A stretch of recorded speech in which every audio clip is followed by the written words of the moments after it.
for this? Mm-hmm. Y'all ready for this? I feel like I'm living in a deja vu land. Moving my bear. I'm sorry, you're what? My bear.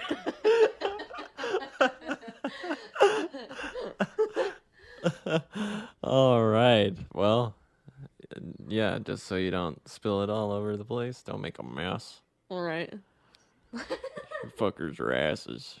Make me drop my beer. Please tell me you're recording that. All right. Well, it's your lucky day because welcome to the Speed Force Media podcast. Hello, everybody. My name's Derek. With me, as always, is my wife, Elinor. Hello. And this is the safe place where we gather up all of our favorite news from the land of comic book movies, TV, and even holiday specials nowadays. Oh, thank Odin you are here today to keep me in line, because last week I was debating on doing the show by myself. You were not here with me, unfortunately, so there was no show last week for any of you regular viewers. Any of you new viewers out there, thank you for being here. Welcome. I was debating on doing it by myself, but I was like, I just don't know.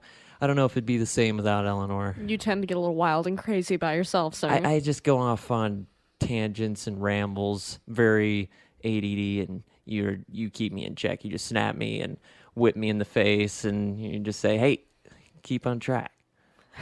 more like the hand signal of, you're going on a little while. And belt me in the head, and Good thing we don't have cameras, right? So people can't see this. So number one, well, I'm going to go through the topics really quick, and then we'll just jump straight in. So number one is going to be the Guardians of the Galaxy holiday special releases this week. Number two, the CCXP event. Marvel released the very first Guardians 3 trailer, I believe. It was the very first trailer. Yeah, this is the first one for Guardians of the Galaxy 3 Volume 3. Ant-Man and the Wasp Quantumania Legacy trailer also was released. Then we're going to be playing a new game on the show, Buy or Sell. Nothing new. I'm sure you guys have all seen a Buy or Sell version. This is our version. And then our rest of our topics are going to be DC in the second half of the show. Is going to be WB Discovery in negotiation talks with Amazon for DC animated projects. What does that mean for HBO Max? Asher Angel is ready for Shazam to cross over with the rest of the DCU. And James Gunn posted a picture of the Kingdom Come series, and it's got fans speculating about what it could possibly mean. All right, so a big week, a lot to go over. So the reason why we're starting by ourselves because we got a lot of good stuff to talk about this week. So, all right, so number one is Guardians of the Galaxy Holiday Special. As soon as I heard about the Guardians of the Galaxy Holiday Special, not going to lie, I instantly dismissed it because I'm just not really, honestly, the Christmas movie type. I watch a few handful of my personal favorites from, my childhood nostalgia. They're all crap, so I'm not going to mention them at this time. But I'm not the biggest Christmas movie fan for some reason. So I didn't really have any interest in it. Then I saw the trailer, and I was still like, I don't know, maybe it is James Gunn, and gotta say, I liked it. I heard it was amazing. I heard it was the Scarface of all Christmas specials, and I liked it. I thought it was cute. I thought it had a lot of great moments for Peter Quill, and everything they did with Kevin Bacon I thought was hilarious. I love the fact that Kevin Bacon is just his own character in the MCU. I really hope that in Secret Wars or something, somehow, some way they could maybe add a variant of what's the character's name from First Class that he plays? Oh yeah, I know who you're talking about. We'll put a picture Sebastian of him up or Shaw. something. Yes. And that would be so great if he killed Kevin Bacon in the MCU. God. Wouldn't that be amazing? Wait, I don't you know. look a lot I like don't know. me. Maybe it'd be terrible. It'd be good in a Deadpool movie. Yeah. You know? Oh my God, that'd be perfect in a Deadpool. Ryan Reynolds, listen up, please. I don't know. I have a request. But Yeah, so I did really like the Guardians holiday special, and I liked that they finally made Mantis and Peter, siblings. That's been speculated for years and years. So, and I really am a big fan of not everything that James Gunn's done, and this was certainly not supposed to be as big or epic in scale. This is a kid-friendly holiday special. It's an adventure. It's a friendly, fun time set during the Christmas time, and I loved Drax in this one. I thought he was really given a spotlight. He was given a lot of screen time. I was So was pleasantly Mantis. surprised, for both of them, which have kind of been, a little underused at times throughout the MCU. So I was really glad to see it. Now, I wouldn't say it's the Scarface of all holiday specials, as far as maybe comic book holiday specials or superhero holiday specials. I'd say it's definitely up there just because there's certainly not too many of them. But, I wasn't blown away by it. Thought it was cute. What did you think? Okay, so I'm just gonna say, like, my personal thoughts on holiday specials is that my favorite is A Christmas Story. Like, that is God tier to me. My family loves A Christmas Story. We watch it every year. I would not say that this is anywhere near A Christmas Story for me. I heard from John Campea, like, he made this sound like it was going to be something amazing, and so I was really hyped for it. And then I went into it with that hype, and I was kind of disappointed, honestly. I thought it was good, but I probably liked it less than you. I thought it was cute, but for me, I was like, this is just kind of... It was supposed to have kind of your Hallmark movie feel, but Hallmark movies are definitely not the movies for me.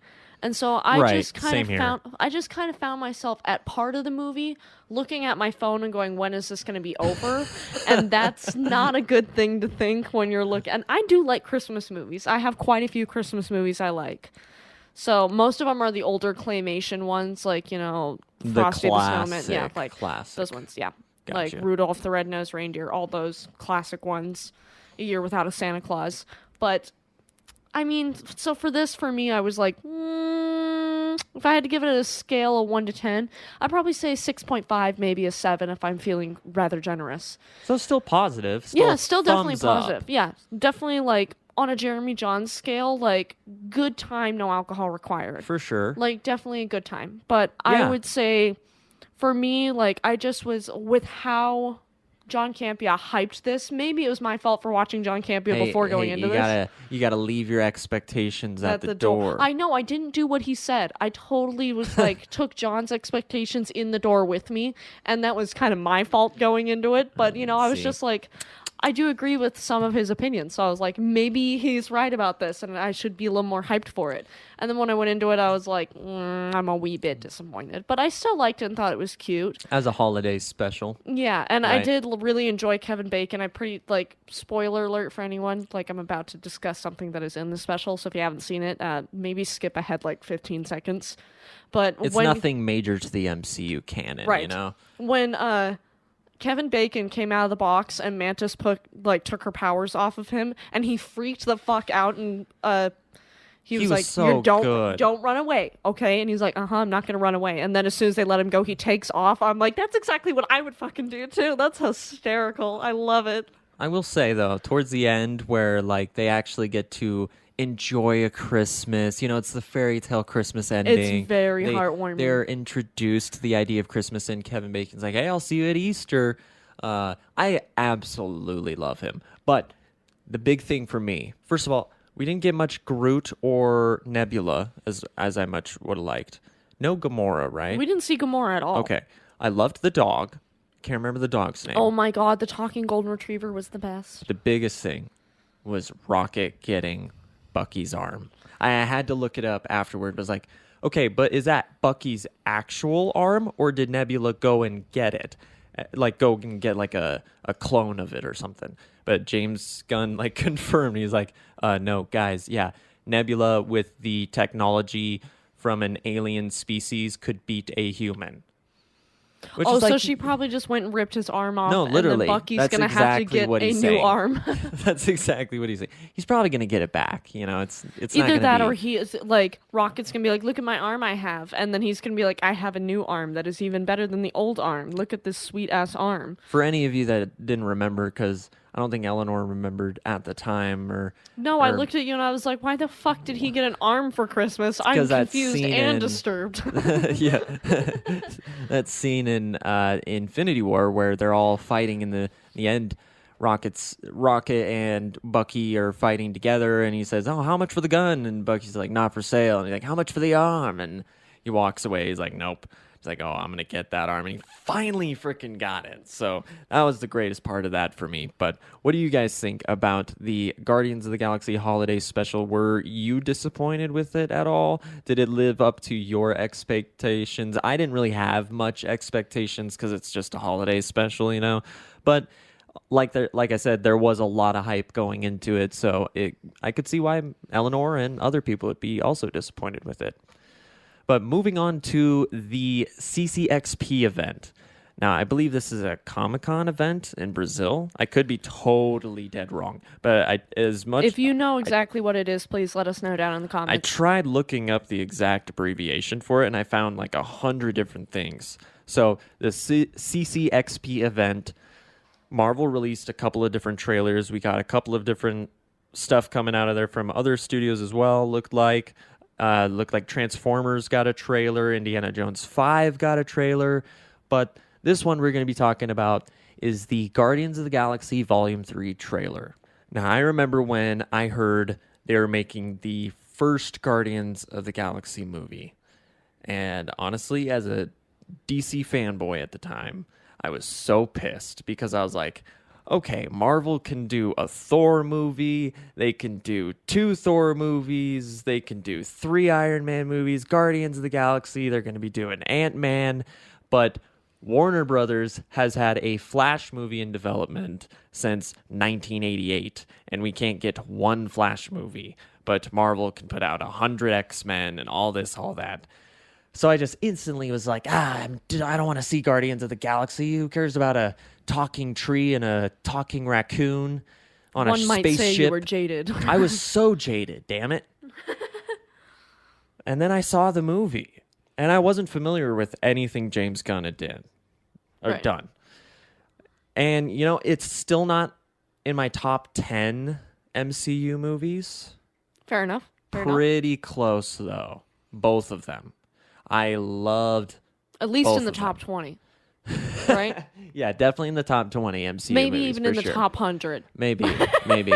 I thought they were a blast, honestly. The way that James Gunn is able to use obscure characters, like I said, talking trees and raccoons on spaceships in the same world as Iron Man and Thor, and what he's done with like Peacemaker and, you know, characters that everybody thought you would hate, has made him likable. I cannot wait to see what he does with DC Studios and the 10-year plan he's got moving forward. And this looks like it'll be his last Marvel film, at least for a while. But until I believe April or May or whenever this film actually comes out and he does the post press junkets and all that stuff, he's going to be with Marvel and DC. And I think that's really cool to see somebody in the kind of in both realms. In the industry, in both lands. And he actually responded to a Twitter post that said, you should leave Marvel for DC now. And he said, no, dude, like, it's okay to love both. And I think that's that a way I to be a felt really that good way. fan, you know? Right. That's It's a healthy way to be healthy about it. fandom. Yeah. But as I was watching the trailer, I started kind of feeling those feelings like, you know, I've never really felt sentimental watching the Guardians movies, but I kind of felt that, honestly, in this trailer. It's really going to be disappointing to say that the next Guardians of the Galaxy movie will have a new cast because they've said multiple times in the past that this is the last movie with the original cast. Now, maybe some familiar faces might return, and things could change. Maybe the whole cast will come back. Maybe James Gunn in 4 years when he's done with DC, or if he leaves DC, maybe it doesn't work out.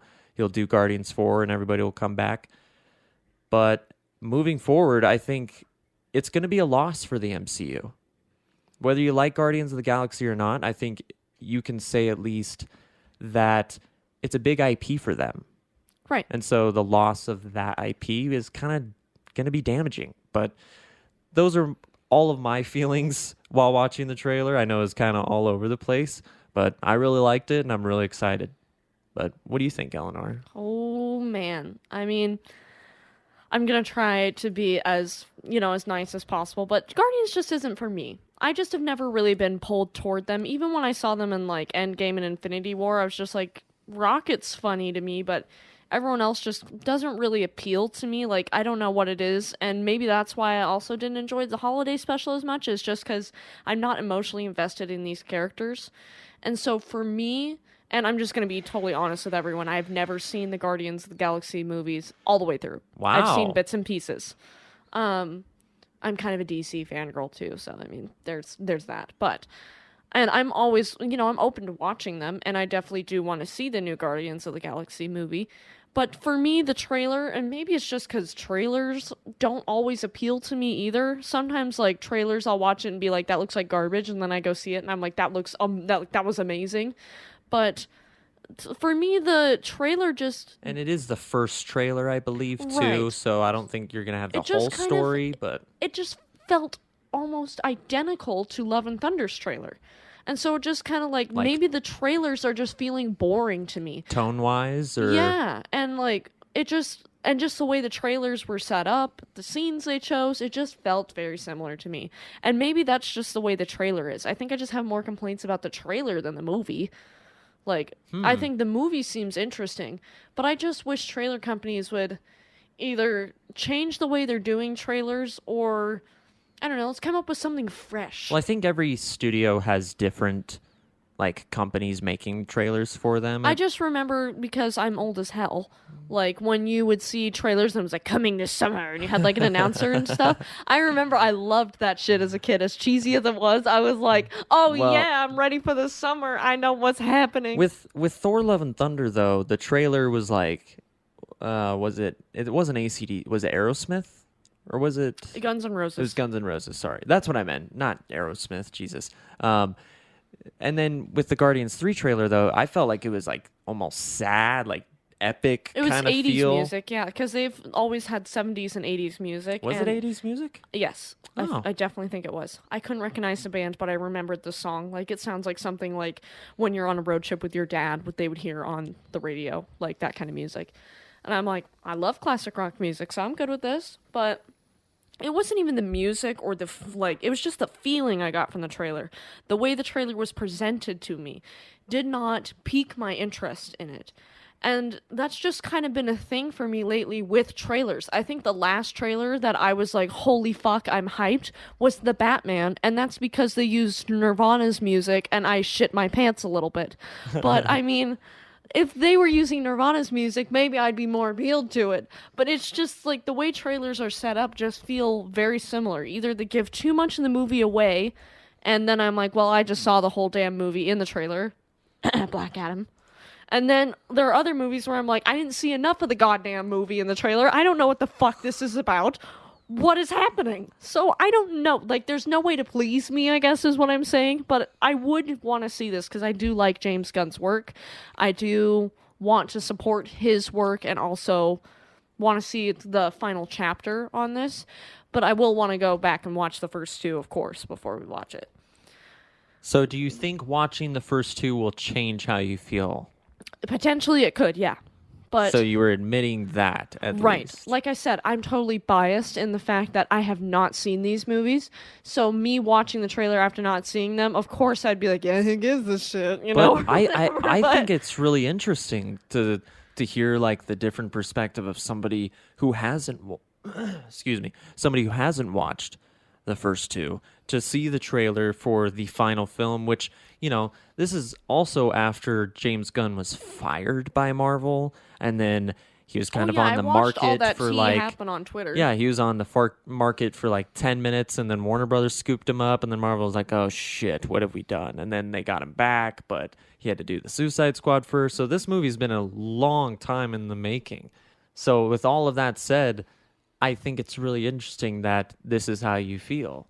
So I don't think you need to apologize or anything. I think it's fascinating. I think it's great. But yeah, I hope you feel differently after watching And the first two. maybe the second trailer will come out, and I'll be like, "All right, this is lit. I'm on board." You know, this is also the first trailer, so it just kind of like gives you like a taste of what's going on. And to me, it just had that similar MCU flavor, the way they kind of present all their trailers. But especially for me, it felt a lot like Thor: Love and Thunder's trailer. So again, like it could totally change if I see the first two movies. Right. And you know, we barely saw little glimpses of Adam Warlock here and there, and just little like I'm sure we'll get a lot more of the story in the next trailer. So we'll see Right. going forward. But what do you guys think? Have you seen the first two Guardians of the movies? And if so, what did you think of Guardians 3 trailer? Did you feel kind of like me, or are you feeling a little more towards Elinor's side, or somewhere in the middle? Whatever you feel, let's try to keep it friendly like me and Elinor did. All right, guys. So now we are going to go into a quicker round of sorts, a little game called Buy or Sell. I'm sure you've heard of it before. This is our own rendition, our very first time playing the game, so bear with us. There might be some road bumps. We've got 5 items picked out. So I've picked them out. Elinor has not seen them. So I'm gonna give my brief thoughts, whether I buy it or sell, but what that means is whether or not I believe the item is happening, I don't believe the item is happening, or whether or not I like the fact that it's happening or don't like it. That being said, number 1, the editor for the Flash movie came out about a week ago and said that the reason for the constant delays of the movies is because of the revolutionary tech used for the CGI of using multiple characters on screen at once. So totally, not at all have to do with the 7 different directors, writer changes, or any of the drama with the leading actor behind the scenes on or off camera, behind the camera. I totally sell this. I do not believe it. Now, I think it could be partially true. I think that they actually are using revolutionary tech that hasn't been used before because they name dropped the company that invented it. So I am excited to see what they use in this movie to make the multiple Barry Allens or Flash characters, whichever they are. And that excites me, but also the fact that it's the first time they've used it for a movie on this scale, that also kind of worries me at the same time, because that means they don't have any experience doing it and they're testing it out on, my favorite character. So I am a little cautiously optimistic, but I do sell this. Elinor, what do you think? Oh, total sell. I think this has a snowball's chance in hell of being true.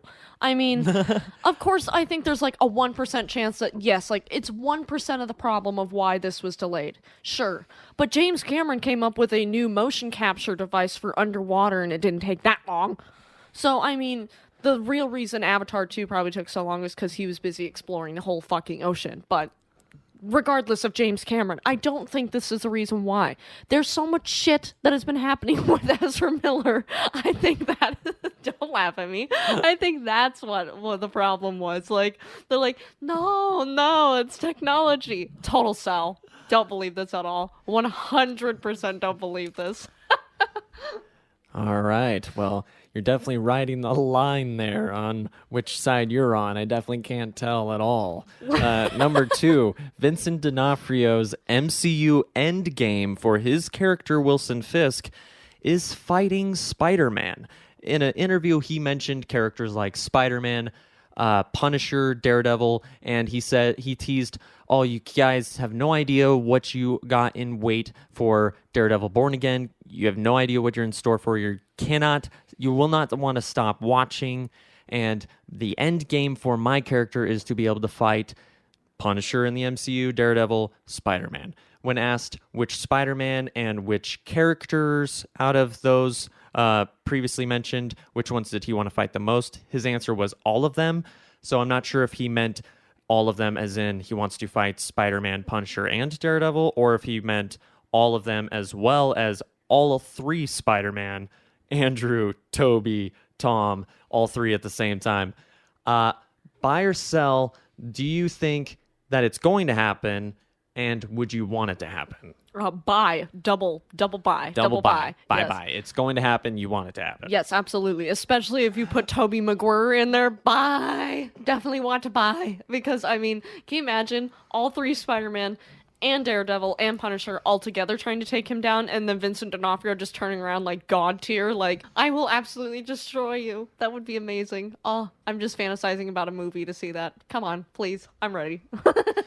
Well, I'm going to buy that I want it to happen, but I'm going to sell that I don't think it's going to happen. Because, first of all, I think it would be amazing to have Daredevil and Spider-Man on screen together, and especially taking on Wilson Fisk, because that is one of Daredevil's biggest villains, and one of Wilson Fisk's biggest foes is not only Daredevil, but also Spider-Man. So it makes sense to have those characters going at him as well.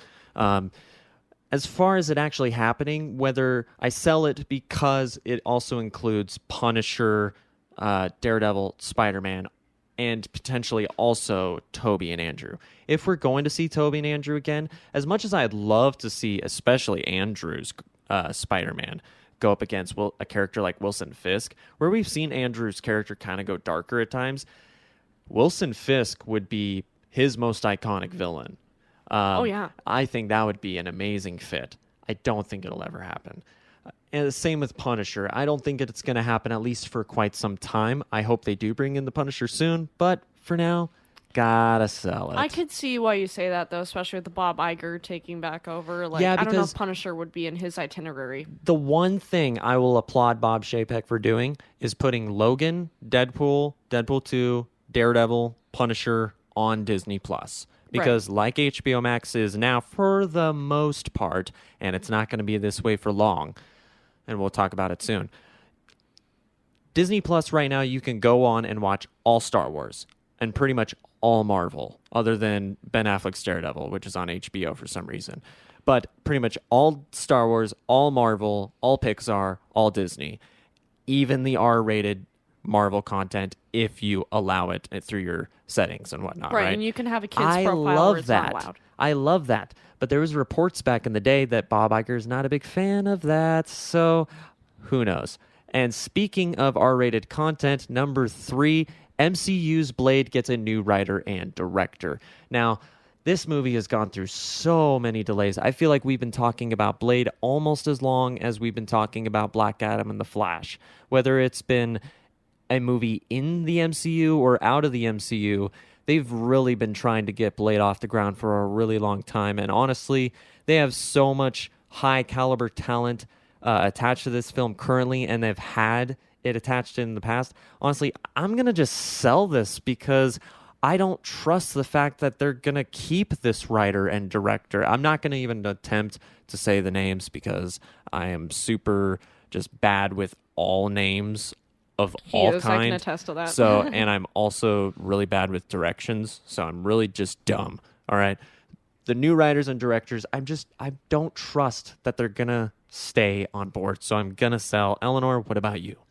Well, I'm gonna say sell too, just because this has been going on for so long, but because of how much developmental hell it's been in, I didn't know about it until this year. So that's kind of bad if you've been working on a movie for a really, really, really, really long time. Well, I think they officially announced it. They officially announced the MCU version only a couple of years ago, I believe, but they've been trying to get Blade back off the ground for years and years and years. Right, and I still had no idea about it. And if it's going through that much developmental hell, you're going to have a hard time keeping people attached to it, just like The Flash. And The Flash has had a really hard time keeping directors, writers, stars attached to these things. It's kind of becoming the MCU's Flash. It is not quite, but it's not especially with the drama. Right, exactly. Minus the drama, but with the developmental hell, yes, similar to Black Adam, I would say. More similar than with the Flash, because Black Adam had a hard time getting off the ground as well. And Right. it had a lot of talent attached to it. Whereas this has a lot of talent attached to it. They're having a hard time getting it off the ground, and I have no idea if we're going to see it, so I'm going to say sell.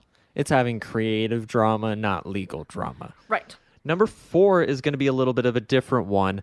The Walking Dead spin-off shows and finale just released for the series finale just a couple of weeks ago, and it had the best numbers the show has had in over 2 years, introducing spin-off shows for characters like Daryl, characters like Rick and Michonne, and characters like Negan and Maggie. Now, I am not caught up to date with The Walking Dead. Honestly, I dropped out, I think, in the middle of season 8, maybe watched a handful of episodes since, and honestly, those handful of episodes were great. But the majority of the episodes that I did watch, it just didn't feel like the same show to me. But I am not up to date. I'm a couple of seasons behind. That being said, I buy these new shows and the fact that the finale seems like, for the most part, was pretty well received. It wasn't necessarily a goodbye to everybody, but some characters did have send-offs, and it was done respectfully. So I applaud them for that. And I also applaud them for not making the same mistake that I feel like this show has done multiple times in the past, which is, instead of putting the spotlight on the characters we love, introducing characters we don't care about. And so it sounds like they're not doing that and introducing spin-off shows for the characters we love. So I buy this. Elinor, you're not as big of a Walking Dead fan as me. You watched about 3 seasons and a handful of episodes after that. You hear about the finale doing well and 3 new spin-off shows in development. Do you buy? Do you sell? Totally buy. This is a really good IP that I think has been going on for years, and although the fan base has dwindled since Rick left the show, I think is when it started to become unpopular. Honestly, probably even before that. It has dwindled, definitely. I would buy that this, like, a finale of any show, especially if it's long running, people are going to tune in, even if they haven't seen it in a long time, just to see what the fuck happened. So I could see this being that way, and I could see people plugging in. So, yeah, I definitely buy this. And hopefully the spin-off shows are good, because it seems like there's a lot of hype around it, at least what I'm seeing on social media. I've kind of, scrounged around Twitter and stuff and see what people are saying, and it seems like people are, for the most part, pretty positive toward it. So I'll buy. Definitely. Or at least cautiously optimistic. Right. We're the ones who live. We are the ones who live. All right, and our last buy or sell, David Ayer, not giving up hope, not yet, for the damn Ayer cut. Hashtag release the Ayer cut. Now, this is almost, not quite yet, hasn't reached the same level of support as Release the Snyder Cut. We don't have all the same billboards and the trends and the overwhelming level of support and some, not all, but some toxic fandom. This seems like it has been a little less toxic and also a little less loud. But David Ayer is saying, with the new DC Studios and James Gunn, Peter Safran taking over DC Studios, he is not giving up hope that his film could still see the light of day. He has shown bits and pieces to a few people here and there, and all of them, probably all friends of David Ayer, but all of them have said, great film, way better than the theatrical cut, and all of them have also said, Jared Leto delivers a great performance as Joker.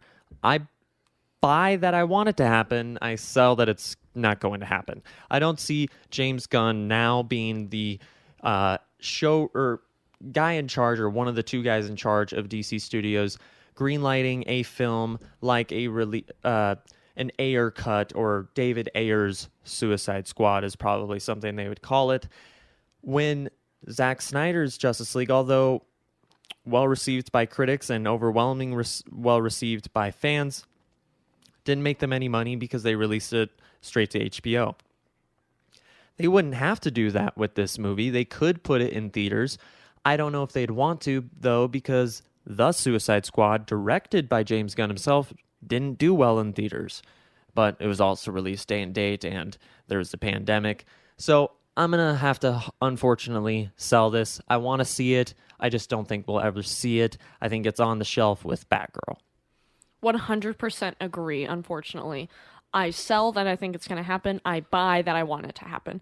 Because I totally, when I saw the original trailers for this, I was like, ooh, I'm interested. And then when I saw the movie, I was like, what an ass. So, I mean, I think most people thought that. So I'm definitely excited, that he's excited, and I hope that he's right. Like, I think there's a 1% chance that it could happen. I could see James Gunn being like, you know what? We want to do what the fans want, and this is what the fans want. If the fans are loud enough. But I personally think that the Snyder Cut movement was lightning trapped in a bottle. We're never going to see something like that again, where literally Twitter bullies a studio into releasing the movie they want to see. I don't see that happening a second time, and especially because it didn't make them any money. It made them some subscribers, but most people who wanted to see it probably already had HBO, so I don't see this happening again, unfortunately, but I do hope that it does. And I think they did release the numbers for Zack Snyder's Justice League, and it was good, but it wasn't what they were hoping it was going to be. Right, it didn't do gangbusters like Stranger Things has done for Netflix. But it's hard to tell because maybe, like you said, maybe a lot of people subscribed when they first announced the film in general. But I would love to see it, and David Ayer has mentioned that him and James Gunn are good friends, and that he thinks James Gunn's a great guy. So it's not totally impossible, but that is buy or sell for this week. Let us know what you guys are buying and selling this week, and maybe next week we'll be getting to play again. Hopefully the news well isn't too dry. But moving on to our fourth main topic. As you can see, we broke up the first half with a lot of Marvel news, and then buy or sell has been kind of a mix. And this week, it seems like we're going to be able to do a perfect divide between Marvel and DC, as the second half of this show is going to be primarily DC. Number 4, WB Discovery in negotiation talks with Amazon for DC animated projects. Yeah, a little weird when I read that one. It is unclear whether or not Amazon would be producing new content or act as a distributor. It is also unclear when the deal will close. So with James Gunn taking over DC Studios and renaming the DC, or giving it an official name, the DCU, which I love, by the way, it sounds like he has plans for the live-action movies, TV, and even some animated projects to be canon, all in the DCU, kind of like Star Wars. And he's even mentioned video games, but he said that comics, although they have great communication with comics, they're not going to be any DCU comics at this time, or at least if there is, it might be minor. But he has also expressed the fact that there is still going to be some animated movies that exist out of the DCU, which is nothing new for DC animation. If any of you guys are fans of DC animation, you know over the years there's been the DCAU, which was all like multiple different animated series that all took place in the same universe, while there was also the DC animated original standalone movies, which just kind of all were based off of graphic novels. And then there was the DC animated movie universe, which was all based off of New 52 movies that were all kind of in the same universe, and it's all on HBO Max, right? So if you want to be able to go and watch your DC animated movies, you have one platform, kind of like how we were talking about Marvel and DC, or Disney. And I love that about HBO Max right now. If you go on DC, it's kind of overwhelming if you're looking for something live action, because there's 10 times the amount of animated stuff on there. And, half of it's amazing, I'd say, or half of it's really good. It doesn't necessarily surprise me after I sit down and think about it, though, because David Zaslav is going across all platforms of live action, scripted content, and animated content, and cutting costs across the company as much as he possibly can. And they even said in their press release that this will make them more money, being able to branch certain content on other streaming services and getting away from the idea of having everything on one service. So kind of going like a Netflix route where Netflix has multiple different things on their streaming service, but I guess the opposite. So branching out their content to other bidders to make more money, essentially. So it makes sense from a business standpoint, I guess. But long term, I guess, what does it mean for the DC animated universes? What does it mean for the DCU? What do you think about this? What was your initial thoughts when you read that Amazon, of all companies, is going to be working, and they've done Invincible, they've done The Boys Diabolical. What do you think? So, kind of like a bar stool, my argument has three legs. The first leg is the DCU going to be able to cross over with Invincible? And Great second question. Is Amazon then going to be taking all the stuff off HBO Max and it's only going to be there?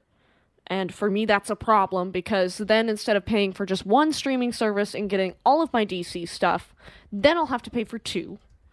And my third leg of it, that's kind of an argument, is while it's a great business move, is it the best thing that's for your fans? And are you really going to prioritize moolah over the people who are supporting you? That is something that also kind of would be a problem for me. Just because, once again, it mostly rests on, for those of us who don't want to be spending cable prices on TV, having to have 5 or 6 different streaming services just to watch the things we like is a pain in the ass. It's better for me. I remember the good old days, because I'm old again. I'm reminding people I'm old. When you had just one streaming service, and it was Netflix, and you would order it in your queue, and it would get mailed to your house. So I remember when that was a thing, and it was like, ever since then, now it's gotten bigger and bigger and bigger and bigger and bigger, and it's just more streaming services, and if you want to watch this, it's over here. If you want to watch this, it's over here. And I already find that annoying. So if you split up the DC universe, where it's live action here, animated here, I might be a little peeved. Well, I think there's still going to be animation on HBO, but it's going to be on both, perhaps. So we'll see. Once again, annoying. Like, girl, pick a streaming service, put it all on there. You said you were going to combine Discovery Plus and HBO Max. That hasn't happened. Now That's y'all going to happen, though. It will happen. Okay, if we're playing buy or sell with that, I'm selling on that because No, it's gonna happen. I believe they already said their plan is for next fall or something like that, or next summer. I'll believe it when I see it because they have said so many things at Warner Brothers that haven't happened. But also with Amazon, it's like, so then you're going to have, if you want to watch anything that's under the Warner Brothers umbrella, now you have 3 different apps that you need. What are you talking about? HBO Max, and then you would need Amazon if you wanted to watch any DC animated stuff. Some DC animated stuff. And then if you wanted the rest of Warner Brothers Discovery owned stuff, you have to have Discovery Plus. So I'm saying is once again, no, this is annoying. I'm saying just until next fall. Oh, okay. Like, this is just annoying. Like, how much money y'all need to take from my goddamn wallet? Just let me watch my freaking Batman stuff, please. That's not just WB Discovery though. That's a conversation about streaming services and cable television and going back to cutting cable or cord cutting, and that's a discussion for another day. Right. But I do think there is a pro. And the thing is that Amazon is a big-ass company, and they get a lot of revenue from a lot of different sources. So they have a lot of money to spend on animation.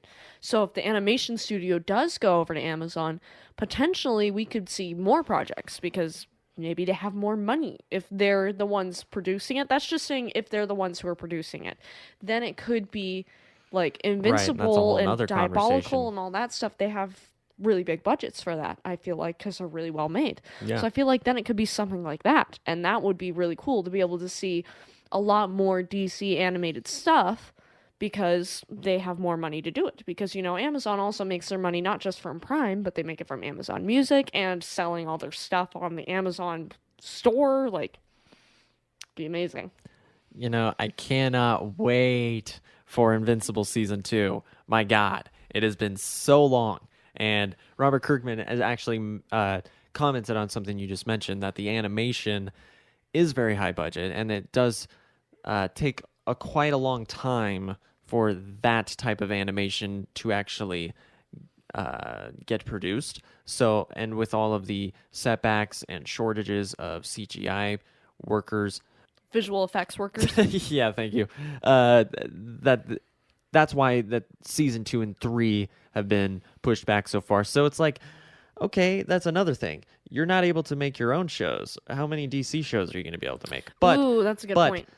if you are going to use that big of a budget, again, how many are you going to be able to do? I'm really excited to see either way, and I think it's a good idea because, like Marvel, they have a lot of their MCU stuff under a certain playlist, and DC could do that with all of their DCU stuff, right? So they could have all of their DCU canon content on HBO Max, and then any of their Elseworld animated stuff on Amazon. But that, who knows? We'll find out if this deal even is gets finalized.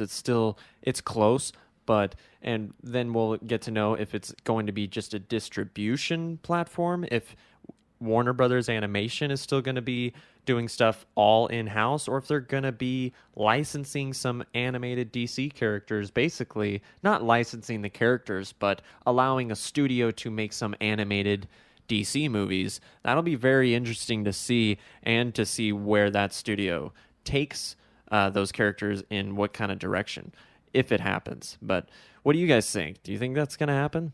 Super interesting. Super weird, too. All right, our fifth main topic.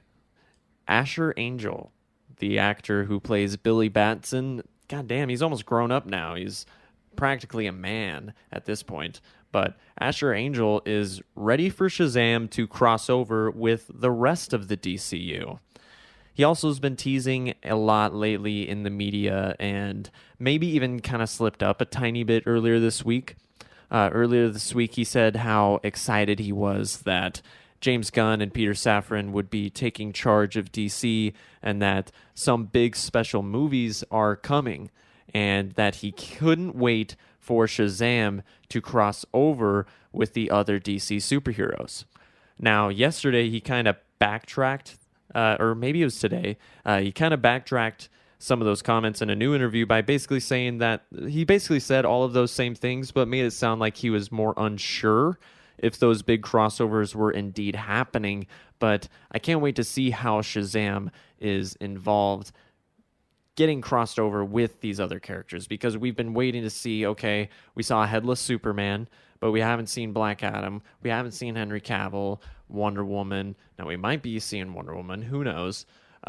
We've seen lots of references, which has been great. And honestly, ever since Justice League, I think the first Shazam movie probably has the most references to the outside DC world, whether it's Superman, Batman, Flash, etc., Aquaman. Whereas Aquaman, just a brief mention of Steppenwolf. So do you think that Asher Angel had a conversation with James and Peter, and he accidentally slipped up and said, in his original interview saying, I'm excited for this 10-year plan, and they've got some special movies coming, and I can't wait to cross over with those other heroes. Do you think that's him saying, oh, the plan is that Shazam's crossing over with other heroes, and that's part of the 10-year plan? Or do you think he's just saying, oh yeah, they're he's basically hyping them. They're going to do a great job. Can't wait to see what they do. And my personal hope is that Shazam crosses over with these other characters. What did you take from his comments? So, I think this is kind of a double-edged sword, because I could see both being likely, but I'm kind of more in the boat that maybe he accidentally pulled a Tom Holland and then had to go back and kind of backtrack and be like, no. Like, I think that maybe James Gunn was like, oh, bro. You got to play more coy about it. Yeah, exactly. Like, dude, I'm gonna blank out your scripts if you keep doing this. Like, they may gotta have to seem like you're wondering, right? Whether Exactly. or not those you things gotta are pull happening. an Andrew Garfield. You can't just do. See, come now out we and do have this. our tinfoil hats on. Right, exactly. I folded mine already, but like, I think. Well, Andrew Garfield deserved an Oscar for the acting he did before No Way Off Home. the screen. And, there was no script backing him up either. Right, but I could definitely see, like, James Gunn and them approaching him and being like, hey, so this is our plan for your character over the next 10 years. Are you Gucci with doing this for 10 years? Or do we need to find someone else? Like, how is this going for you? And then him being so excited about it, he just was like, oh my God, I'm their biggest fan and I'm so excited to cross over. And then James literally, like, James and Peter Safran, like, raising their eyebrow at him and being like, bro, seriously? We told you this. We didn't tell the media. But that's just also me being kind of overly optimistic, you know? It could totally not be that way. It could totally just be him speculating. And I could see that being just as likely. But I would definitely be excited and ready to see Shazam cross over into the rest of the universe. I've been waiting for it to happen. And Peter Safran's already a producer on those movies, so I'm sure he already has some sort of a relationship with Asher Angel. And I'm sure when James Gunn took over DC Studios with Peter Safran, that he had a conversation with all of his, his main stars, his main talent. Like Kevin Feige has a really good relationship with people like Robert Downey Jr., Chris Evans, Scarlett Johansson, the people that he knows is his money makers. Right. The ones that hold up his universe, at least on a professional relationship, It's not like Scarlett Johansson sued Kevin Feige. Right. So I think James Gunn is going to take a very similar approach, especially since he was kind of under Kevin Feige's wing for a little bit, and there were some plans for him to be kind of a second in command for him. I think he learned a lot from Kevin Feige. Which is a good thing. It is, and he was already extremely talented. So I think that he might have already had a conversation with people like Zachary Levi, Asher Angel, and said, hey, how do you feel about playing Shazam for the next 10 years? Because we want to build to a Crisis on Infinite Earths movie or a Kingdom Come movie or who knows what else. And we'd really love to have you there because we think you're both brilliant. And they'd both be like, does that mean we get to actually see Superman and not, a stunt double? And they're like, oh, hell yeah. And right, exactly. I'd love to see what Zachary Levi thinks about James Gunn. I'd love to see him maybe show up on, Inside of You. Because Inside of You with Michael Rosenbaum, because Michael Rosenbaum we do love Michael is Rosenbaum. a good friend with James Gunn. So he's going to ask, hey, what do you think about James Gunn taking over DC James Studios? Gunn, please get Michael Rosenbaum back to be Lex Luthor. Oh, there you go. All right. Well, so what do you guys think about Asher Angel's comments? Do you think that Shazam is going to cross over with the other superheroes soon? Superheroes that he arguably, some would say, by his second film, maybe you should have already seen. Characters like Superman, Black Adam, who knows? Maybe they will appear. I'm thinking there's a good chance that at least one of them will appear in the post-credits scene. But what do you think? Do you think there's anything to these comments? Do you think he slipped up? Do you think maybe he's just speculating? Moving on to our final main topic, and then we'll let you go enjoy the rest of your weekend. James Gunn posted a picture of an epic image from the Kingdom Come series showcasing Superman at the forefront, which of course has a lot of people excited and talking about whether or not he's teasing a character and everybody is over examining the image, playing Where's Waldo, or just simply speculating what movies could be coming down the pipeline. And that's exactly what we're going to do, or rather give 3 DC projects or characters we want to see used or introduced in the DCU. And acting under the assumption we are still going to have the same characters we currently have. The Justice League, so Batman, we're still going to have Batman, Superman, Wonder Woman, Flash, all that. The Suicide Squad, Peacemaker, etc. So basically the image, if you haven't seen it, it's got Superman at the forefront with Captain Marvel or Shazam in the reflection. You got characters like Red Robin, Wonder Woman, Green Lantern. It's got a bunch of classic DC characters, and it's a beautiful image if you haven't seen it. And it's got a lot of people talking, ooh, maybe this means Kingdom Come. He's definitely emphasizing on Superman. So characters like Superman, who are already in the DCU, is not going to be on this list, even though he hasn't gotten a second movie yet. Characters like Supergirl, who has already been in the trailer for The Flash, is not going to be on this list. Characters we've already really truly seen or we know we're going to see, like Blue Beetle's getting his own movie, he's not going to be on this list. Makes sense? All right, let's get into it. Elinor, would you like to start? Sure. So my three, I'm gonna say Killer Frost. I'm a sucker for ice characters, so I'd love to see Killer Frost. Number two, I'd say Reverse Flash because Eobard Thawne is a queen. And number three, Poison Ivy because I feel like that character has been really done dirty in live action movies ever since Batman and Robin. She's just kind of been pushed under the rug, so I'd love to see her come back in the DCU. What are your three? So, where do you think those characters would show up? Killer Frost, I think, like, pretty much the first two you could put in any Flash movies. Like, Killer Frost kind Yeah, of... Killer Frost or a Suicide Squad would be Right. amazing. Yeah, just have her especially with show James up. Gunn. Oh my Like, God. that would be amazing. And, I mean, I don't know who they'd cast, but hello. Like, Any talented actress. right. And then Reverse Flash, definitely in a Flash movie. Like, if they do a second Flash movie, I would love to see Eobard Thawne show up and just be like, hello, I'm here to mess up your life. I'd be like, yes, please. Because I was already kind of sad when I heard, like, the Flash was going for a Flashpoint feel and that we weren't going to see Reverse Flash in it. Right. We I weren't was- going to I have was that so third act pissed. with Barry and Thawne. I was so pissed. I was like, are you kidding me? I love the Reverse Flash. Like, the animated Flashpoint movie, that Reverse Flash is just See like... Thomas Howell. Yes, creme de la Pony creme. boy. So good. So good. And then Poison Ivy, I could see her popping up in maybe the Batman's universe, but I feel like she would have more of a realistic twist put on her if we did see her. Or maybe in like a Suicide Squad movie, we might see You know what her she'd then. be? You know what she'd be? Hannah McKay from Dexter, but with red hair, maybe. Maybe. I could kind of see that. Like, She would have a garden. She'd be a gardener. poisonous and plants, she'd be and a she's a serial killer? Yeah, she'd be a serial killer. Poison. Some of you are being like, "Oh my god, that sounds amazing." Some of you are probably going, "That sounds stupid." Whatever you think, let us know. And then what was your other one? It was just Killer Frost, Reverse Flash, and Poison Ivy. So Oh, okay. Yeah. Great list. Great list. And you know, it's so hard to choose three because there's so many great characters. and notice that I only picked villains too. You could say Zatanna, Green Arrow, Brainiac right there. Great list, right? I would have said Black Adam. He would have been easily my number one because I think he's like just the best anti-hero in Right. DC But then he got a Comics. movie.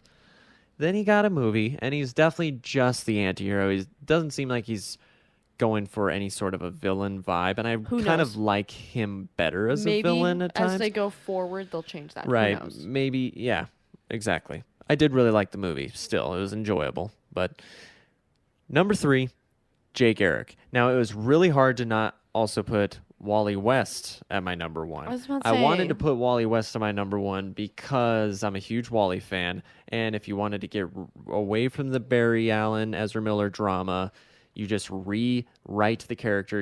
I don't know, you change the timeline, something, all of a sudden it's Wally West. I know people have thrown that out there and it sounds stupid as hell. Maybe Barry dies and, And, Wally West you know, comes out. it would make no sense logically. But if they did it, I'm that big of a Wally fan that I would forgive it. You know, with the Flash, he can outrun logic, though, so I think that's good. I think you could have it happen. Speaking of the Flash, my number 3 is Jay Garrick, like I said. They already introduced the Justice Society, and it felt like it was missing a speedster and a guy with a green ring. I would love to see more of the Justice Society. I think a Justice Society movie with maybe Shazam as their leader or one of their leaders, maybe Wonder Woman. You got maybe Alan Scott Green Lantern, like I said, Jay Garrick. You already got Hawkman, Atom Smasher, Cyclone. I think that is at least a $500 million movie, maybe $600 million, but could be double what Black Adam was. Number 2, Green Arrow. It's unfortunate that it probably will not be Stephen Amell because there's a lot of CW baggage that would come along with that. But honestly, Stephen Amell and Grant Gustin, I think, are born to play those roles. Now, They did maybe great I know interpretations. people say that, oh, it's the CW version, and yeah, for sure, there is definitely a lot of like the love triangle soap opera elements that they themselves had to play into a lot. Right. But the superhero elements and the character elements and the emotional elements, they all not just delivered, but slam dunk, home fucking, what is it called? The Home run? Home run, grand slam, drive all the way home, whatever I'm a football Let me guy. pitch you- Can you tell I'm a football guy? Yeah. Touchdown, motherfucker. Let me That's pitch what you. they do. Let me pitch you a Green Arrow casting. Michael Fassbender. I think, honestly, well, He's a very talented actor. yes, he is. And I love Michael Fassbender. For some reason, I kind of envision someone a little shorter. I know that sounds stupid because he doesn't have to be. Because Stephen Amell's tall. Michael Keaton's a great Batman, and he's short, and I'm short. And Stephen Amell is tall. But I just feel like Michael Fassbender probably wouldn't want to do DC. You know, I feel like he's already done comic book movies. I think he wants to move on. Who knows? But you But- know, that's my fan casting. I do like it. But number one, and this might be a cheat. Some of you might say it's a cheat, but it's Green Lantern. I know he technically showed up in Justice League, but it was a different version of Green Lantern. I want to see Hal Jordan, Jon Stewart, Alan Scott, one of the three or all three preferably. I know there's a lot of Kyle Rayner, Guy Gardner fans out there, and there's even a lot of female Green Lanterns. I mean, you could have an infinite amount of freaking Green Lanterns because it's an entire corps. Right. So you don't need to just have one. It could have a Guardians of the Galaxy makes- feel too because of how space adventure it is. Right. It makes no sense to just say, oh, Also- we can only have one. You could have like a variant of Nathan Fillion, and he could do Green Lantern as well as being. You know, I know a lot of people said he'd be a great Hal Jordan. I think he's a little too old nowadays, but he would be a great Alan Scott. He is that age. You could He's have perfect age. You know who deserves some redemption as Green Lantern is Ryan Reynolds. Well, I would love it, but I don't think he ever would. You know, before Well, I mean, Deadpool did kill him, so there is that. you know, before he was attached to Green Lantern, he was actually attached to the Flash. I That was believe Wally it was West, right? Yep, as Wally West. And That oh would have been a my good god, casting. I believe it was a David Goyer film. I want to say. So who knows how it would have turned out, but it would have been really cool to see. Oh yeah, Really definitely. cool to see. And it would have been nice to see a live action version of that version of Wally West. I know they did the new 52 version of Wally West on the CW, and they nailed the new 52 version, but it's a completely different character. And Right. in the comics, even in Rebirth, they have established Wallace West, the new 52 Wally, is Kid Flash, and the original Wally is his own different character. And, you know, with Which is refreshing that they're not erasing either one. right. They are two different characters. They can both completely exist. And just like in the DCU, I'm not saying you have to erase Barry Allen, because I love Barry from the DCU, but I'd love to see Jay Garrick in there, Wally West in there. You know but who'd also be a Wally good- didn't make it because I don't think they'll ever do that. You know who'd also be maybe a good casting for Green Lantern? What about Sebastian Stan? Sebastian Stan. He's kind of already in the MCU. So I think How? Oh, well, in the MCU. I thought you said DCU. yeah, he's kind of already in the MCU. So I was like, I wait, don't who's he? think. You mean Bucky? Yeah, you know, the Winter Soldier. That little film. You know, that little part in a film. You know, just the yeah, arm. I'm mad at you now. Don't talk that way about the Winter Soldier, Bucky. You know, you but- could also just look at anyone in Game of Thrones, and that's pretty talented people right there that you could pick. You could cast anybody. It doesn't matter as long as it's written well for that actor and that person's, you know, their best tributes Ability, and yeah. abilities. Then that's all that really matters. If they cast, you know, Christian Bale's a great actor, but if they don't write it perfectly for him, it's not going to work out. But Right. those are my three: Jay Garrick, Green Arrow, Green Lantern. It's a disgrace that we have not gotten a Green Lantern movie in over a decade, and we've not ever had a Green Arrow movie. And we've, other than John Wesley Shipp as Jay Garrick on the CW, that is beautifully done. I want to see Jay Garrick Ooh, we on could the see Justice we Society. could see him again in the Justice Society. John Wesley Shipp would be perfect. I don't know, because then again, Then it'd be CW baggage. CW baggage. That was the biggest problem with it, but I mean, I think he did a great job. But what do you guys think? What are your 3 peeps that you'd want to see? Do you see any of these peeps that we mentioned happening? Or what's your 3 projects that you think James Gunn could be working on? Right. He's definitely. We also didn't mention Booster Gold because it's kind of already a given. He's already majorly teased And I characters feel like a Booster majorly Gold teased and one is also Lobo. Like, that's another big Lobo, one. Red Hood, I think are all coming. That'll be it for us today, guys. Thank you for hanging out with us. Let us know what your guys' thoughts are in the comments. And if you are listening on YouTube, please make sure to give us a like, subscribe to the channel, leave us a comment. We'd love to hear from you. If you are listening on a podcasting service like Amazon Music, Samsung Podcasts, or Spotify, or another of your favorite podcasting services, please make sure to give us a 5-star review, as it does help us reach more listeners like you. That will be it for us today, guys, and remember to iron your capes. Peace.